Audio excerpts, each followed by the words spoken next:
नमस्कार दोस्तों, स्वागत है आप सभी का नीलम डेली स्टोरी चैनल में एक नई कहानी के साथ। भाभी, आपके पास छुट्टे पैसे हैं तो जरा ऑटो वाले को दे दीजिए। मेरे पास 500 का है। घर में घुसते ही सीमा बोली। ठीक है दीदी, आप आराम से बैठिए, रवि पैसे दे देगा। नंदिता ने रवि को पैसे दिए कि वह ऑटो वाले को दे आए। रवि पैसे लेते समय धीरे से फुसफुसाया, मम्मा आ गई कंजूस बुआ। कभी इनके पास पैसे होते ही नहीं, हमेशा हमें ही किराया देना पड़ता है। कुछ कहा क्या लल्ला? सीमा सोफे पर बैठते हुए बोली। ना दीदी, कुछ नहीं।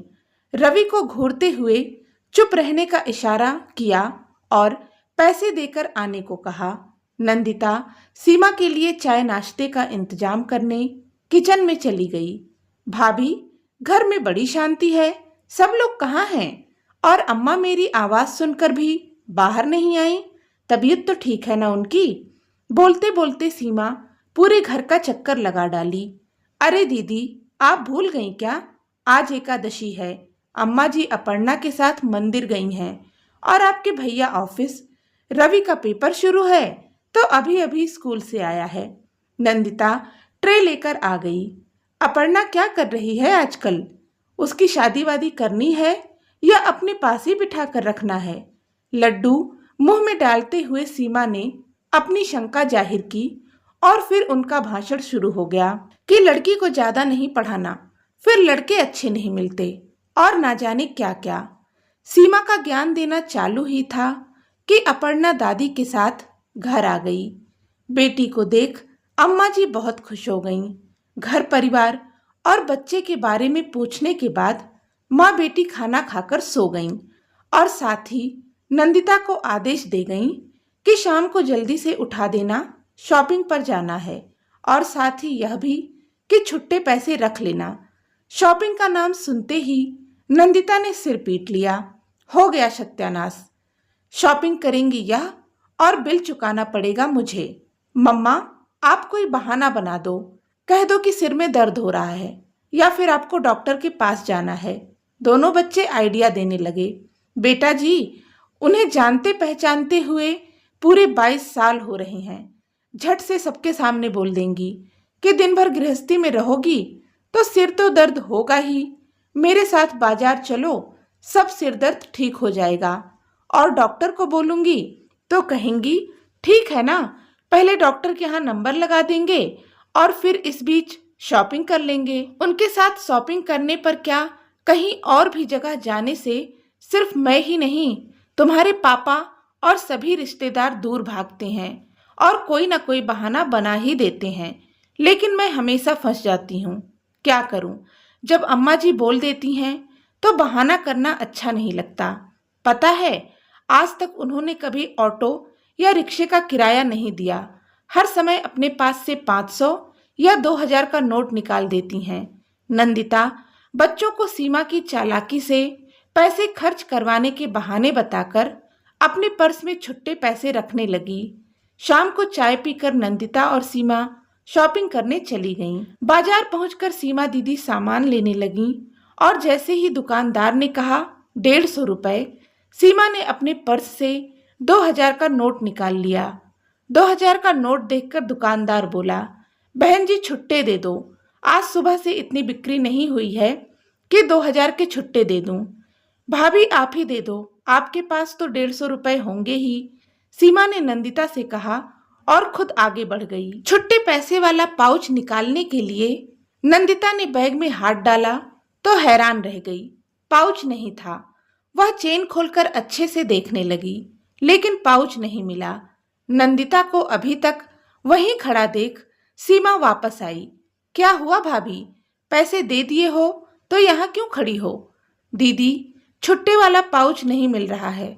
लग रहा है कि जल्दी जल्दी में मैं घर पर ही भूल आई। आपके पास देखिए, शायद 500 का भी नोट होगा, वह दे दीजिए। सीमा नंदिता का पर्स लेकर खुद ही चेक करने लगी, लेकिन पाउच ना पाकर 500 का नोट अपने पास से निकाल कर दिया। भाभी ऐसा करते हैं कि घर चलते हैं, देखो ना, आज ही सफर करके आई हूँ और आज ही शॉपिंग करने आ गई। मैं बहुत वीकनेस फील कर रही हूँ। चलिए घर चलते हैं। सीमा बहाने बनाकर रिक्शा बुलाने लगी, क्योंकि अब शॉपिंग उसे अपने ही पैसों से करनी पड़ती। अरे बुआ, इतनी जल्दी आज आपकी शॉपिंग हो गई? सामने स्कूटी पर अपर्णा और रवि खड़े थे। तुम लोग यहाँ? नंदिता को आश्चर्य हुआ। रवि को कुछ पेपर जिरोक्स कराने थे और इसका मन कर रहा था यहाँ के छोले भटूरे खाने का, तो मैंने कहा चलो चलते हैं, मम्मी बुआ भी मिल जाएंगी। बुआ को भी छोले भटूरे पसंद हैं। अपर्णा ने हंसते हुए कहा, नहीं नहीं बच्चों, आज नहीं, मैं बहुत थक गई हूँ। हम लोग घर पर ही जा रहे थे। छोले भटूरे फिर किसी और दिन खा लेंगे। सीमा बहाने बनाकर वहां से जल्द निकलना चाहती थी, लेकिन अपर्णा और रवि के आगे सीमा की एक न चली और फिर वह दुकान पर बैठकर आराम से छोले भटूरे का मजा लेने लगे। लेकिन बिल का सोच सोचकर सीमा पसीने से लथपथ हो रही थी। क्या बात है बुआ, हर बार तो आप 2-2 प्लेट छोले भटूरे चटकर जाती थीं और आज आपसे एक प्लेट भी नहीं खाया जा रहा। रवि की बात पर सीमा बस मुस्कुरा कर रह गई। बिल आने पर दिल मसोस कर नम आंखों से 2000 के नोट को देते हुए सीमा ने वेटर को ऐसे देखा जैसे उसकी अंतिम यात्रा हो। दीदी, मैं क्या कह रही थी कि अब तो 2000 नोट के भी छुट्टे हो गए हैं और एसी में बैठकर नाश्ता करने से थकान भी दूर हो गई है। अब कहाँ रोज रोज बाजार आएंगे। आप ऐसा करो कि अपनी शॉपिंग पूरी कर लो। दुकान से बाहर आते हुए नंदिता बोली, ना भाभी, अब कोई शॉपिंग नहीं करनी। अरे यह सब सामान तो मेरे यहाँ भी मिलता है, फालतू में काहे को ढोकर ले जाना। चलो, मेरी तबीयत ठीक नहीं लग रही है, घर चलो। सीमा चक्कर आने का इशारा करने लगी। अपर्णा ने जल्दी से एक रिक्शा बुलाया। सीमा और नंदिता घर के लिए निकल गए। अब यह बताने की जरूरत नहीं कि रिक्शे का किराया सीमा ने ही दिया। अरे भाई, अब उनके पास छुट्टे पैसे नहीं है का बहाना नहीं बचा था।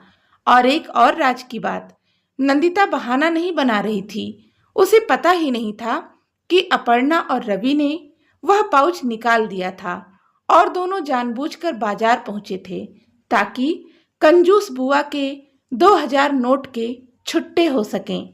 तो दोस्तों, आज की इस कहानी को लेकर आपकी क्या राय है, हमें कमेंट करके जरूर बताएं। कहानी अच्छी लगी हो तो प्लीज़ इसे लाइक करें, शेयर करें और चैनल को अभी तक सब्सक्राइब नहीं किया है तो सब्सक्राइब भी कर लें। धन्यवाद।